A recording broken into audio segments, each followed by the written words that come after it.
Ano nga ba daw purpose ng vlog na ito o ng mga content sa tito kong lasinggero? Sa totoo lang po, hindi ko nga din po alam. Ano ba talaga ang gusto kong ipahiwatig sa publiko?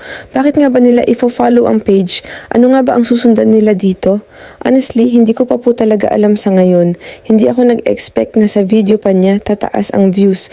Kaya simula nang makita ko sa isang upload ko na video sa kanya na mataas ang views, napaisip ako na ito gustong makita ng mga tao. Ang daming nakarelate sa pagiging lasinggero niya. Yung tito nga din po nila ganun din, yung tatay nila o yung kapatid. Kaya simula nun, sabi ko ba't di ko na lang kaya ikwento ang buhay niya.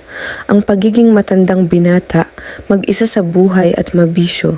Kaya yun, lagi ko na lang siya binidyohan. Ganun pa man, di mo talaga kontrolado ang mga tao. Ngayon alam ko na ang feeling na mabash. Iba talaga ang feeling, no? Sabi ko nga nun sa sarili ko, nang nagsisimula pa lang mag-upload ng mga videos, i-ready ko na self ko sa mga bashers. Magiging matatag ako kasi napapanood ko sa ibang content creators na kapag may mga bashers, sisikat na daw. Pero hindi pala madali i-handle o i-manage ang nararamdaman kapag nakakabasa ka ng mga masasakit na mga comments.